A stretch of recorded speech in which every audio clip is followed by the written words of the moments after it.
आप देख रहे हैं मिल्लत 24 न्यूज, यही सच है। अस्सलाम वालेकुम नाजरीन, आप देख रहे हैं मिल्लत 24 न्यूज, सच को रखे आपके आगे। महाराष्ट्र और तेलंगाना की पुकार, मिल्लत 24 न्यूज, यही सच है।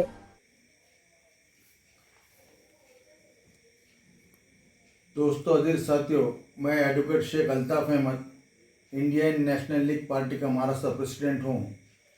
गुज़िश्ता 20 से 25 दिनों से कुरैशी बिरादरी ने बाज़ारों में जाकर जानवर ख़रीदने के ऊपर जो बहिष्कार डाला है वो एक दुरुस्त काम है।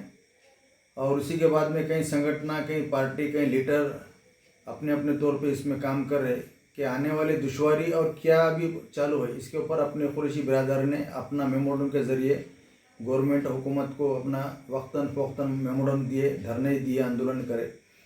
और कुछ लोगों ने उप मुख्यमंत्री साहब से भी मुलाकात करके उनको भी मेमोरेंडम दी। उन लोगों ने पुलिस कमिश्नर ऑफिस से बातचीत करे और उसके बाद में एक परिपत्रक जो निकला, जो 7/8/2025 को विशेष पुलिस महानिरीक्षक के पास सर, और उसके अंदर अति महत्वाचे बोल के पत्रक है।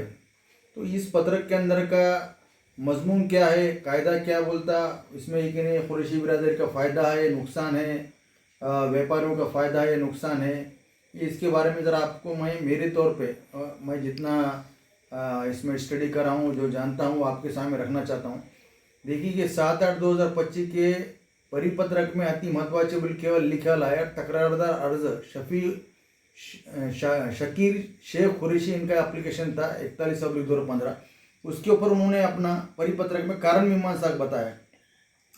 गुराची वाहतूक करणारे व्यापाऱ्यांना काही खाजगी व्यक्ती अडवून चेक करणे प्रसंगी मारहाण करण्याचे प्रकार होत असल्याबाबत अनेक व्यापाऱ्यांनी निवेदन दिले आहे। तरी या संदर्भात सर्व घटक प्रमुखांनी खालील सूचनाचे तंतोतंत पालन करावे। इस तरह से पहला लिखा है। फर्स्ट पॉइंट में ऐसा है की गुराची अवैध वाहतूक करणाऱ्या लोकांविरुद्ध माहिती मिळताच त्या लोकांविरुद्ध फक्त पोलीस किंवा इतर संबंधित अधिकाऱ्यांनीच कार्रवाई करावी।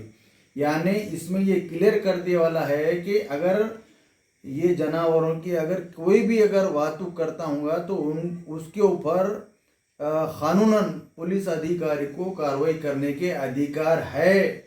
इस परिपत्रक में कहीं पर भी ऐसा नहीं लिखे वाला है कि आप कार्रवाई से छूट मिलेगी, कार्रवाई से छूट मिलने वाली नहीं है। ये परिपत्रक में क्लियर कट लिखा वाला है। खाली इसमें सेकंड पैरा में ऐसा की खाजगी व्यक्तींना कुठल्याही पद्धतीने गाड्या अडवून तपासणी करणे, मारहाण करणे हे कायद्याला अनुसरून नाही। मात्र अवैध गुराची वाहतूक याबाबत कुठल्याही नागरिकाने तक्रार केल्यास त्याची तात्काळ तक्रार घेऊन कायदेशीर कार्रवाई करावी। इन्होंने ऐसा बोले कि जो भी लोग रोक रहे हैं उनको रोकने के अधिकार नहीं है सिवाय पुलिस के। अगर आपके पास में अगर कोई ऐसा इन्फॉर्मेशन मिलता हुआ कि कोई गाड़ी में लेके जा रहे होंगे, तुम पुलिस वालों से कि रब्त कायम करो और पुलिस वालों के पास एप्लीकेशन दो, पुलिस वाले उसके ऊपर कार्रवाई करें। ऐसा उसका विश्लेषण है। यानी इसमें ऐसा कहीं पर भी छूट नहीं मिले वाली कि आप ले जा सकते हो। रह गए अब दूसरा जो कॉलम है, जनावरांची वाहतूक करताना सर्व नियमाचे पालन करणाऱ्या व्यापाऱ्यांना त्रास होणार नाही याची खात्री घ्यावी। अब जनावरांची वाहतूक करणाऱ्या वाहतूक जो क्या बोलते मोटर व्हीकल एक्ट के अंदर जानवरों की वाहतूक के बारे में कहीं पर भी जिक्र नहीं है। इसलिए वो एक्ट और ये गोवंश का जो एक्ट है, ये दोनों मिलके के ने एक्ट का यूज करके गवर्नमेंट आपके ऊपर कार्रवाई कर रही है, आप समझ लो। अब ये आगे ये परिपत्रक में ऐसा लिखा है तसं सर्व नियमाचे पालन करणाऱ्या व्यापाऱ्यांची पकडलेली जनावरे परत देण्याबाबत कायदेशीर बाबीची खात्री करून नियमानुसार कार्रवाई करावी। अब उन्होंने ये कानून में जो है वो देखते हुए उनके अगर आपने पकड़े होंगे तो उसको वापस करो, लेकिन कानून में बैठते कि नहीं बैठते वो देख के करो। बोले कहीं भी रिलैक्सेशन नहीं करे और आपको वापस दो, बोले कहीं भी छूट का ऐलान इस परिपत्रक में नहीं है। मात्र Maharashtra animal prevention act 1976 as amendment in 215 मधील तरतूद मधील नमूद जनावरांच्या बाबतीत सदर कायद्यातील कलम 8(3) अन्वये कारवाई होईल याची दक्षता घ्यावी। यानी क्लियर कट ने पुलिस महानिरीक्षक साहब के पास से इस परिपत्रक में आपको इत्तला दी गई है कि महाराष्ट्र एनिमल प्रिव्हेन्शन एक्ट 1976 उसका जो अमेंड हुआ 2015 में, जो गौवंश है, इसका अगर आपको इस तरह के कानून का उल्लंघन करके किसी तरह की बातों या कोई भी आपको कि कट करके सेल करने का या कुछ करने का कोई आपको मुभा नहीं मिलेगी, इसमें क्लियर कट लिखे वाला है। इसलिए आज ये 2 दिन से तकरीबन महाराष्ट्र के अंदर जीआर का ये जो भी परिपत्र का लोग अपने अपने तौर पे कि नहीं विश्लेषण करके ये बता रहे कि भाई हमको कामयाबी मिली, नहीं भाई कामयाबी नहीं मिली। ये देखो जो गुनाह दाखिल होता वो कायदे से होता, परिपत्र का जो है निकलते रहते चलते रहते। कायदा अस्तित्व में है, कायदा क्या अस्तित्व में है कि गोवंश यानी गाय का जो वंश है उसको काटना नहीं, बेचना नहीं, उसको ले जाना नहीं, देना नहीं, जो भी है उसके अंदर लिखा है। तो जब तक आपके उस कायदे में रिलैक्सेशन नहीं मिलता, गोवंश में से वंश का शब्द अगर नहीं निकलता, तब तक आपको कोई मुभा नहीं मिलने वाली है। और गवर्नमेंट अगर चाहती, तमाम पॉलिटिकल पार्टी अगर चाहते तो वंश के अंदर उनको रिलैक्सेशन देने के अधिकार थे, अधिवेशन में ला सकते थे, वो उसके अंदर अमेंडमेंट कर सकते थे। ऐसा कोई गवर्नमेंट ने या कोई पार्टी ने क्या कोई उप मुख्यमंत्री ने ऐसा नहीं किया। आप कि नहीं गलत कि नहीं ये परिपत्र का अच्छे से कि नहीं पढ़ो, आपके जो एडवोकेट है उनके पास लिया के पढ़ो कि भाई ये इस तरह से कि नहीं जो मार्केट में आए वाला है सबके व्हाट्सएप पे, फेसबुक के ऊपर, तो इसका कि नहीं विश्लेषण क्या है, आप विश्लेषण करके उसमें काम करो। मेरी तो आपसे अदबन गुजारिश है तमाम बिरादरी से कि आप जिस तरह से कि नहीं एहतजाज और जो नई लेने का, जो मार्केट में नहीं जाने का जो ऐलान किए वाला, उसके ऊपर कायम रखो।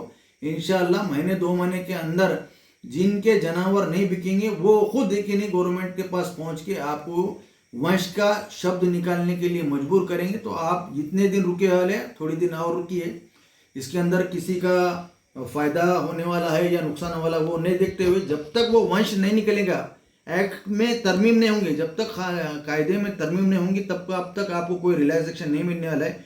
किसी की भी बातों में मत आइए।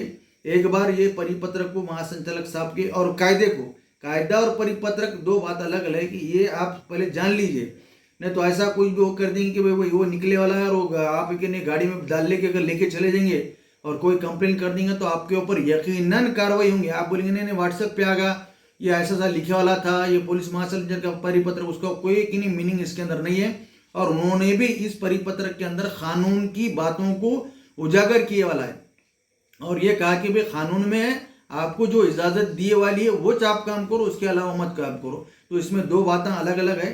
कुछ लोग कि नहीं वीडियो बनाकर ये बता रहे कि भाई मुबारक है, खुशखबरी, ऐसा कुछ भी नहीं है। आप अच्छी तरह से इसकी स्ट्रेटजी करके आगे पहल करो, ये मेरी गुजारिश है, ताकि आने वाले मरहले के अंदर ये परिपत्र का अगर आप समझ के खुशी में कुछ कारोबार को लग जाएंगे तो नुकसान होगा, फ़ायदा कुछ नहीं होने वाला। ये मैं कहने के लिए आपके साथ में वक्त लेकर आया हूँ। ये मेरी बात को और मेरी अपील को आप अच्छी तरह ध्यान दीजिए और कोई भी एक अच्छे एडवोकेट के पास, आपके गाँव के पास में लिया के बताइए कि भाई एक्ट क्या है और ये परिपत्र क्या, ये मैं कहना चाहता हूँ। खुदा हाफिज़। अल्लाह।